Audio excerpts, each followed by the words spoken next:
नमस्कार दोस्तों, मैं Sandeep Kumar Dubey SK Dubey biology class में आप सभी का स्वागत करता हूं। पिछले टर्म पे आप लोगों को मैं टाइम टेबल के बारे में बताया था कि यूपी बोर्ड की टाइम टेबल आ चुकी है। काफी सारे बच्चे हमसे ये कहते हैं कि सर अनसॉल्व कराइए, अनसॉल्व कराइए। तो मैं आपको बता दूं अनसॉल्व के बारे में कि जीव विज्ञान की अनसॉल्व में सिर्फ आपको ऑब्जेक्टिव प्रश्न अर्थात बहुविकल्पीय और 1 और 2 नंबर वाले प्रश्न को मैं यहां पे बताऊंगा। बाकी आप जो 3 नंबर के क्वेश्चंस हैं या फिर 2.5 नंबर 4 नंबर के क्वेश्चंस हैं उसे आप मुझसे पीडीएफ लेके आप उसे निकलवा के या फिर जैसे भी आप अध्ययन करना चाहें कर सकते हैं बड़े क्वेश्चंस के लिए। ठीक है, मैं सिर्फ यहां पे आपको छोटे छोटे क्वेश्चंस 5 सालों का सॉल्व कराऊंगा, जिसमें से निश्चित है कि आप के प्रश्न पूछे ही जाएंगे और अच्छे से अच्छे मार्क्स ला सकते हैं पढ़ के। ठीक है, आइए आज हम सबसे पहले शुरू करते हैं। 2020 से हम 2015 तक जाएंगे। ठीक है, तो सबसे पहले अभ्यास प्रश्न मॉडल प्रश्न पत्र हम शुरू करते हैं। पहला क्वेश्चन है आपका 2020 का ये मॉडल पेपर है। अगुणित कोशिका क्या है पूछा है इसमें। अगुणित कोशिका है, अगुणित कोशिका है। ठीक है, जिसमें आपका ऑप्शंस हैं, आपके पहले ऑप्शंस हैं टेपिटम। पहला जो ऑप्शंस है टेपिटम, दूसरा ऑप्शन है पराग मात्र कोशिका, पराग मात्र कोशिका, मात्र कोशिका। तीसरी ऑप्शन है आपके परागकण, पराग कण। देन लास्ट ऑप्शन परागकोश, परागकोश।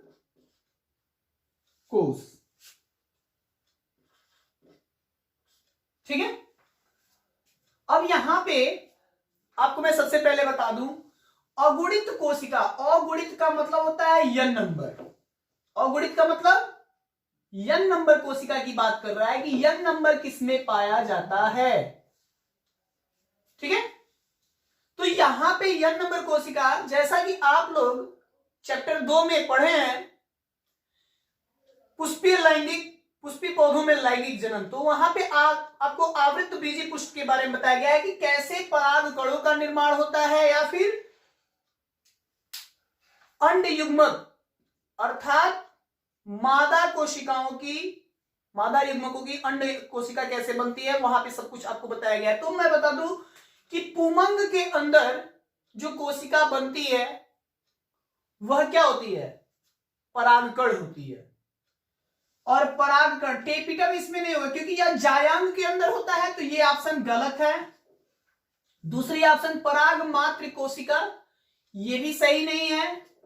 ठीक है, परागकोश, परागकोश में बहुत सारे परागकण होते हैं, लेकिन उसमें चूंकि n नंबर की जब बात होगी तो ये परागकण जो ऑप्शन है वो ऑप्शन सही होगा। तो आप बेहिचक परागकण को लगा सकते हैं। दूसरी क्वेश्चन दिया हुआ है, दूसरा जो क्वेश्चन दिया है कह रहा है कि मनुष्य में संतान का लिंग निर्धारण होता है। मनुष्य में संतान का लिंग निर्धारण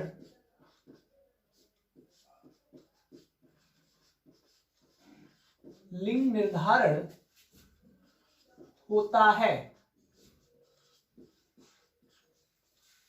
ठीक है, मनुष्य में संतान का लिंग निर्धारण होता है। अब इसमें जो ऑप्शंस हैं, पहला ऑप्शन आपका है, कह रहा है कि मां के लिंग गुणसूत्र से, मां के लिंग गुणसूत्र से,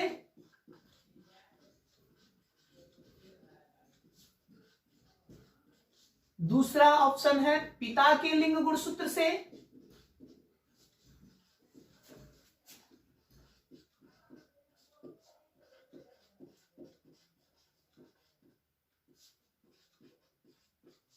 तीसरी जो ऑप्शन है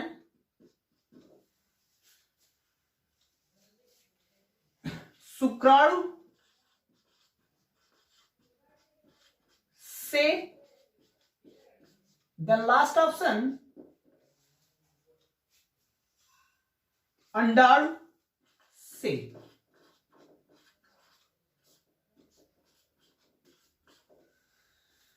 तो आप जब निषेचन मानव जनन चैप्टर पढ़े होंगे तो सॉरी मानव जनन चैप्टर में भी आपको बताया गया होगा, किंतु उसके बाद आपको 5वें चैप्टर में भी यह क्रिया बताई गई है वंशानुगति में, कि जो ये प्रक्रिया होती है ना तो शुक्राणु से डिपेंड करता है लिंग का निर्धारण होता है, ना ही अंडाणु से, ना तो एग सेल से होता है, ना ही शुक्राणु से होता है। ये दोनों ऑप्शन तो ऐसे ही क्लियर है कि ये नहीं होगा दोनों, ठीक है।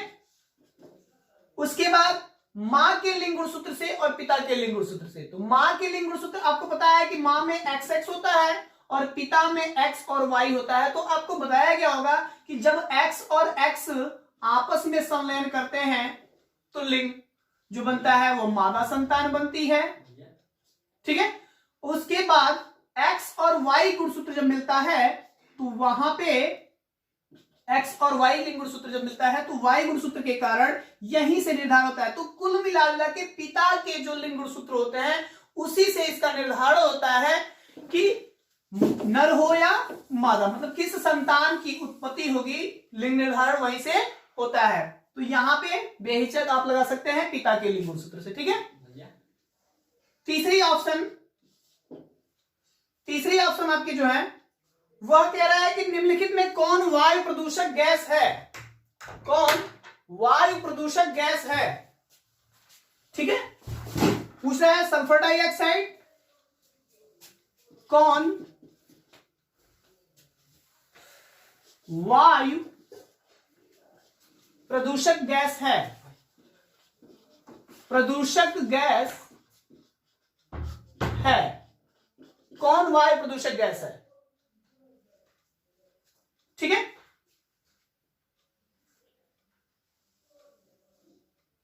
तो इसमें जो ऑप्शन दिया है sulphur dioxide, SO2, oxygen, third option है नाइट्रोजन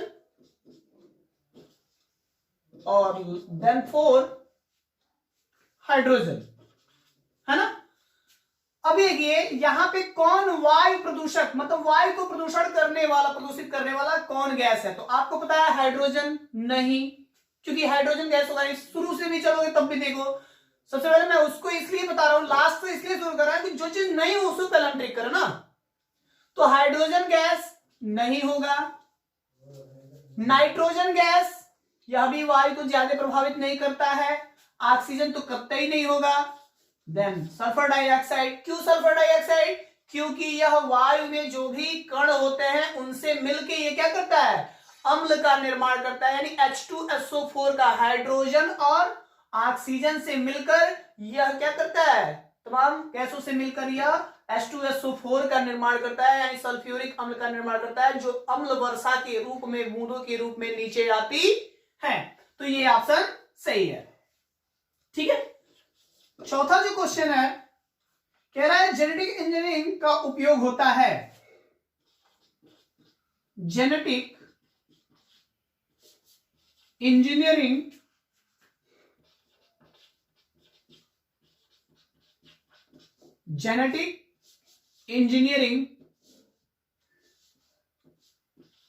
का उपयोग होता है। किस चीज में जेनेटिक इंजीनियरिंग का उपयोग होता है। तो ऑप्शंस हैं आपके, पहले ऑप्शन जो है वो कह रहे हैं कि चिकित्सा में, दूसरे जो ऑप्शंस हैं वो दिया है कृषि क्षेत्र में। तीसरा जो ऑप्शन दिया है दोनों में।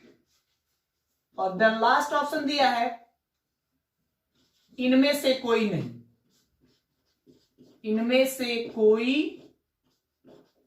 नहीं। ऐसे प्रश्न को आपको बहुत ही ध्यान से देखना है और तब जाके ट्रिक करना है, जो ही है पढ़े हुए हो तो। क्योंकि बिना पढ़े तो आप किसी भी वो काली माई है ना, 4 ऑप्शन आप 4 उंगलियां काटते हो, बचपन में आप बहुत सारे किए होगे, उंगलियां काटे होगे और जो ऑप्शन आपको सही लग गया होगा वही ट्रिक कर दिया होगा। लेकिन वो नहीं करना है आपको, यहाँ पे तुक्का नहीं मारना है। सबसे पहले जेनेटिक इंजीनियरिंग किससे संबंधित है, मतलब उपयोग होता है। तो आपको बताया गया था जेनेटिक इंजीनियरिंग में, चिकित्सा में भी इसका बहुतायत उपयोग किया जा रहा है, जिससे क्या हो रही है, पीढ़ी दर पीढ़ी इसकी सुधार करने में भी सहायक होती है। कृषि के क्षेत्र में फसलों के संकरण, फसलों की पीढ़ियों को अच्छे उत्पादन हेतु, है ना, अच्छे किस्म की खाद का उपयोग हेतु इन सब चीजों का प्रयोग किया जाता है। तो चिकित्सा में भी ऑप्शन सही लग रहा है, ठीक है। और कृषि के क्षेत्र में तो दोनों में से तो एक एक को कर नहीं सकते। तो जब 2 ऑप्शन सही हो तो दोनों में ऑप्शन सही दिया है तो ये ऑप्शन सही है, बाकी के जो ऑप्शन हैं वो क्या है, गलत है, ठीक है।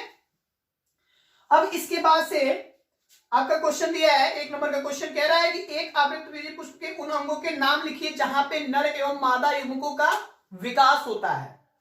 एक आवृत्तबीजी पुष्प के उन अंगों के नाम लिखिए जहां नर एवं मादा अंगों का क्या होता है, विकास होता है। ये मैं मिटा रहा हूं, स्क्रीनशॉट आप ले लीजिएगा।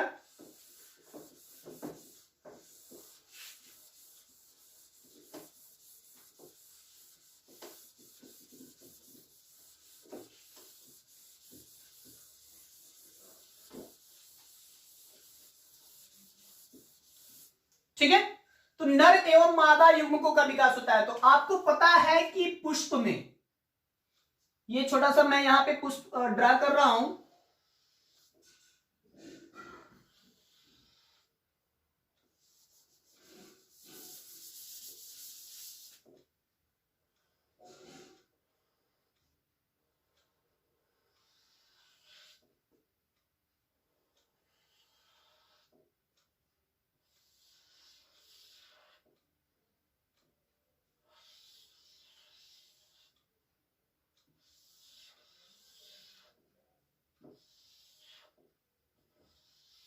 आपको ऐसे दूसरे चैप्टर में आपको बताया गया था, है ना, पुष्पी पौधों में लैंगिक जन्म में कैसे क्या होगा, है ना। यहां पे चूंकि ये जो आपको कलर्ड वाले दिख रहे हैं उसको हम कहते हैं कोरोला, दलपुंज, और जो इसके नीचे ठीक आपको मैं ब्लैक कलर से दर्शाया उसको मैं कहता हूं, कहा जाता है, उसको बोला जाता है कैलिक्स, बाह्य दलपुंज, इसको बोलते हैं कैलिक्स, इसको बोलते हैं कोरोला। अब यहां से एक थ्रेड लाइक स्ट्रक्चर निकली होती है जहां पे ऐसी कुछ संरचना होती है थैली रूपी, इसे हम कहते हैं उमंग और इसे पूतंतु, ठीक है। और इन्हीं में पराग कणों का निर्माण होता है। इसके अंदर यानी जायांग के अंदर अंड युग्मकों का निर्माण होता है।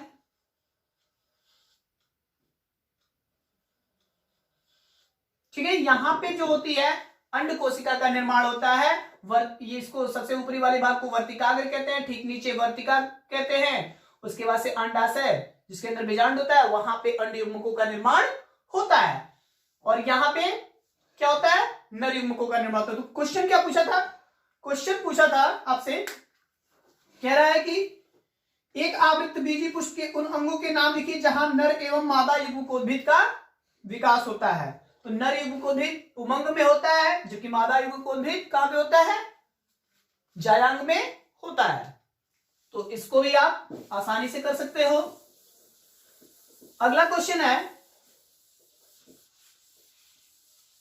उस एंजाइम का नाम लिखिए जो डीएनए अणु को खंड में तोड़ता है, मतलब खंडों में विभाजित करता है, वर्गीकृत करता है। तो यहां पे प्रतिबंधन एंजाइम होगा, जो एंडोन्यूक्लियस एंजाइम होता है। आपको जब जेनेटिक इंजीनियरिंग बताई गई थी, चैप्टर पढ़ाई गई थी, तो वहां पे ये चीज बताई गई थी, ठीक है ना।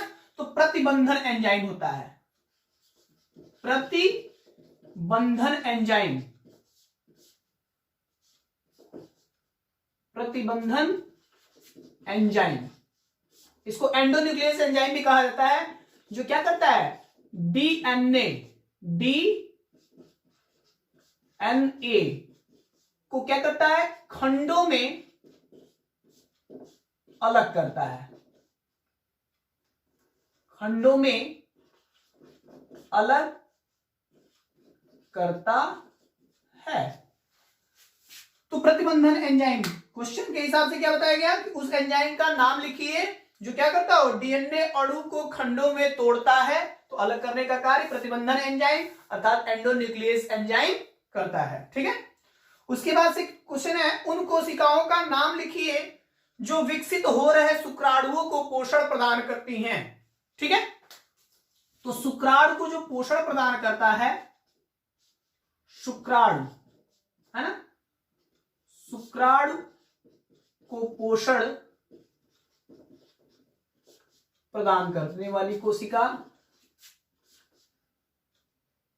प्रदान करने वाली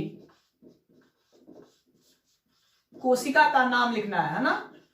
कोशिका का नाम जो होता है वह, ठीक है, उसका नाम होती है सर्टोली कोशिका, सर्टोली कोशिका, है ना।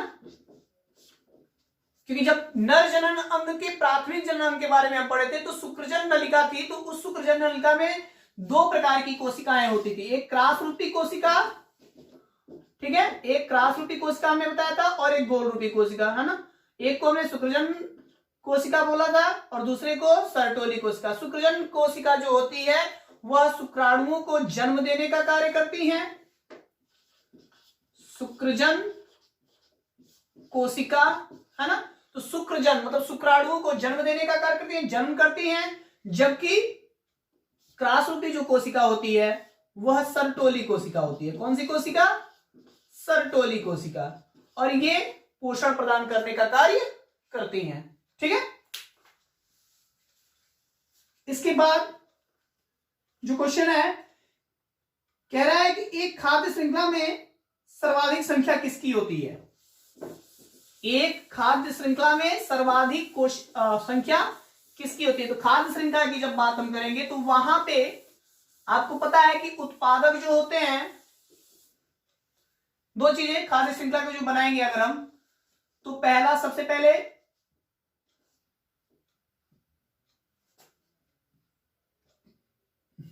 उत्पादक, ठीक है, उत्पादक के बाद से प्राइमरी कंज्यूमर्स, सेकेंडरी कंज्यूमर्स, फिर टर्शियरी कंज्यूमर्स। मैं ये शार्ट में बता रहा हूं, है ना। उसके बाद टॉप कंज्यूमर्स के बाद से जो आते हैं डिकम्पोजर, डिकम्पोजर यानी अगर हिंदी में बोले तो अपघटक। तो सबसे अधिक जो संख्या होती है वो अपघटक की होती है। क्यों होती है, क्योंकि उत्पादक इसको भी दिया, इसको भी दिया, इसको भी दिया, तो छोटे छोटे जो जीव हैं, कीड़े मकोड़े, इन सभी को खाने वाले होते हैं, मतलब डिकम्पोज करने वाले। तो सबसे अधिक जो संख्या होती है खाद्य श्रृंखला में वो अपघटक की होती है। लेकिन अगर बात पूछी जाए कि सबसे पहले मतलब देता कौन है, तो उत्पादक सही होगा, ठीक है।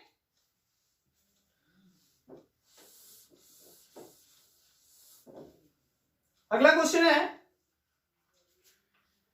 कह रहा है कि क्लेनीफेल्टर सिंड्रोम तथा टर्नर सिंड्रोम में गुणसूत्रों की संख्या बताइए। क्लेनीफेल्टर सिंड्रोम आपको पता है XX, XXX या फिर कह सकते हैं XXY। यहां पे गुणसूत्रों की एकाध सूत्रता बढ़ जाती है, मतलब कुल मिला के गुणसूत्रों की संख्या 47 हो जाती है। किसमें, क्लेनीफेल्टर में,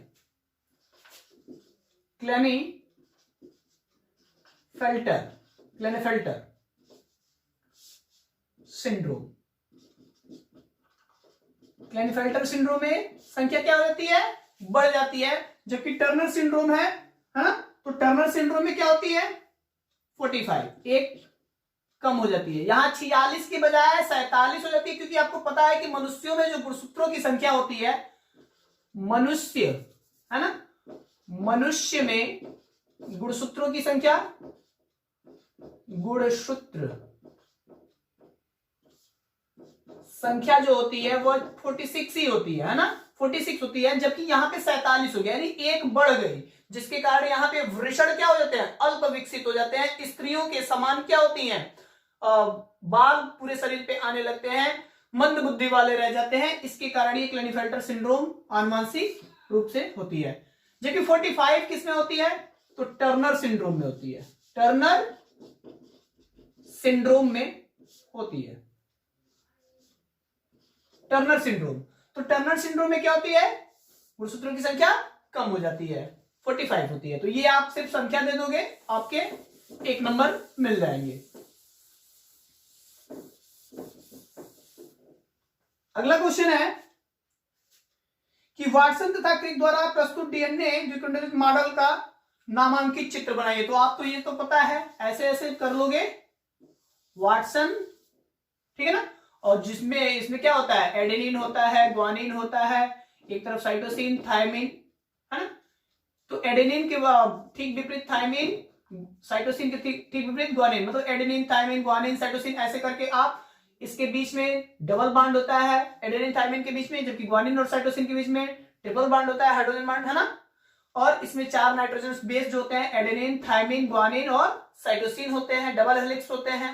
वाटसन तथा क्रिक ने इस मॉडल को प्रस्तुत किया था। मुख्य रूप से अगर पूछ दे कि वाटसन तथा क्रिक ने किस मॉडल को प्रस्तुत किया था, तो बी डीएनए का प्रतिपादन किया था। तो ये चीज आप जरूर नोट कर लोगे कि बी डीएनए को ही इन्होंने प्रतिपादित किया था। डीएनए कितने प्रकार के होते हैं ये भी हमने आपको बताया था छठे चैप्टर में, ठीक है, ए डीएनए, बी डीएनए और ए, बी, डी और जेड, ठीक है। तो ये डीएनए के नाम से। अगला जो चैप्टर है, सॉरी, अगला जो क्वेश्चन है वह कह रहा है कि जैव विकास किसे कहते हैं। तो आप यहां पे जैव विकास आपके चैप्टर से निकाल दिया गया है इस सत्र के लिए तब तक, लेकिन हम कह सकते हैं कि क्रमानुगत रूप से जीवों की में वृद्धि, है, जीवों में परिवर्तन दर, पृथ्वी पे होने वाले परिवर्तन दर को हम क्या कहते हैं, जैव विकास कहते हैं, एक शब्द में, है ना। उसके बाद तो अतिरिक्त बहुत सारी परिभाषाएं हैं, लेकिन हमको 1 नंबर से मतलब है, इसलिए बहुत छोटा सा करके लिखे तो बेहतर होगा। टाइम की बचत, एग्जाम में, परीक्षा में टाइम बहुत जरूरी है बाबू, क्योंकि टाइम को अगर आप मैनेजमेंट नहीं किए तो कहीं ना कहीं आपका गड़बड़ हो जाएगा, इसलिए टाइम मैनेजमेंट बहुत जरूरी है। अगला जो क्वेश्चन है कह रहा है कि आर्किड पौधा आम के पेड़ की शाखा पर उग रही है, आर्किड और आम के पेड़ के बीच पारस्परिक क्रिया को आप कैसे स्पष्ट करोगे। तो आर्किड एक पौधा होता है, बहुवर्षीय पौधा होता है। कौन होता है, आर्किड जो होता है, आर्किड, है ना, आर्किड एक बहुवर्षीय बूटों की संख्या होती है बाबू, बहुवर्षीय बूटों की समूह या संख्या कह सकते हैं, समूह की संख्या होती है, जो क्या होती है, पेड़ों पर जो सामान्यतः पेड़ों एवं स्थलों दोनों ही जगहों पर पाई जाती हैं, दोनों ही जगहों पर पाई जाती हैं, ठीक है, पाई जाती हैं। तो जब यह नीचे होगा, मतलब स्थल पे होगा, तो परजीवी के रूप में होगा,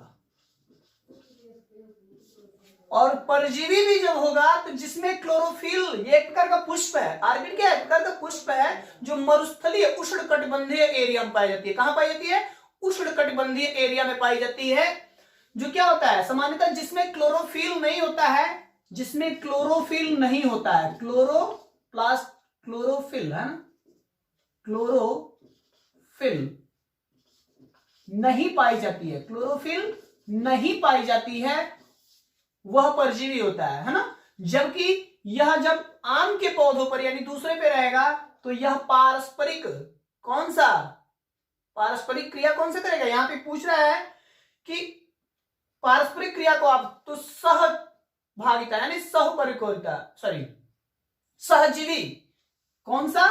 सहजीवी का कार्य करेगा, है ना, सहजीवी का कार्य करेगा। तो ये ध्यान रहे इस बात को भी।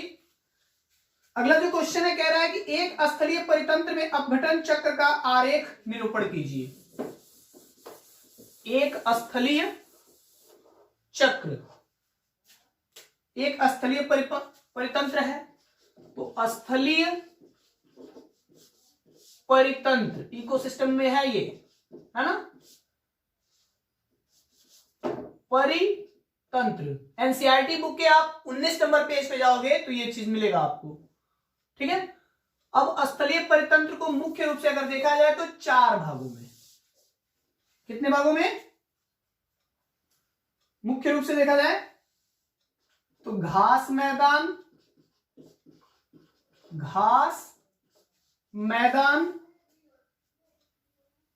ठीक है, वन,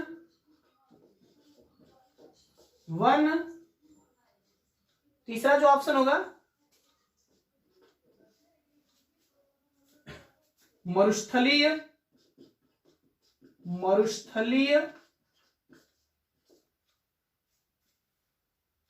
और टुंड्रा, ठीक है ना। तो ये 4 ऑप्शन स्थलीय परितंत्र, सबसे पहले घास मैदान, वन, मरुस्थलीय तंत्र और टुंड्रा में वर्गीकृत होती है। उसके बाद से वन को बांटने का कार्य किया जाता है, जो क्या होती है, उष्णकटिबंधीय होती है, शीतोष्ण होती है। यहां पे जब हम इसको बांटेंगे तो उष्णकटिबंधीय, अब मैं पूरा नहीं लिख रहा हूं, उष्णकटिबंधीय, है ना। दूसरा जो होगा वह शीतोष्ण, ठीक है। तो इसमें ये वर्गीकृत करने का कार्य चलेगा, है ना। तो ये स्थलीय परितंत्र हो गई, 1 नंबर में है तो बहुत ज्यादा बनाने की जरूरत नहीं है। आरेख फिगर आपको भी, तो ये सभी के सभी आपके जो आज के क्या थे 2020 में पूछे गए क्वेश्चंस थे, मॉडल पेपर थे। अब इसके बाद बहुत सारी क्वेश्चंस हैं, है ना। एक 3 नंबर में क्वेश्चन है जो आपको बताया कि एक संकर क्रॉस का प्रयोग करते हुए प्रभाविता नियम को दर्शाइए, ठीक है। तो प्रभाविता नियम क्या कहता है, जिसमें जो जीन अपने आप को प्रदर्शित कर ले प्रभावी रूप से, वही क्या है, प्रभाविता का नियम कहलाएगा, ठीक है। इन सब चीजों को आपको विशेष कर तैयार करना है। 3 नंबर 4 नंबर के जो क्वेश्चन है वो आप खुद से तैयार करोगे। अगर आपको कोई दिक्कत हो रही है तो आप पीडीएफ फाइल लेके उसकी तैयारी कर सकते हो, ठीक है। धन्यवाद। अगर जो लोग लाइक और सब्सक्राइब नहीं किए हैं तो सब्सक्राइब करना ना भूले मेरे चैनल को। मैं डेली आपसे एक नए पेपर सेट के साथ मिलूंगा और ऐसे ही आपको 1 नंबर 2 नंबर के क्वेश्चंस को, ऑब्जेक्टिव क्वेश्चंस को हल कराऊंगा। जो लोग सब्सक्राइब करना भूल गए हैं वह सब्सक्राइब कर लें, ताकि मैं अधिक से अधिक उन लोगों तक अपनी बात पहुंचा सकूं, वह पढ़ सकें और नंबर ला सकें। शेयर करना ना भूलें वीडियो को। धन्यवाद।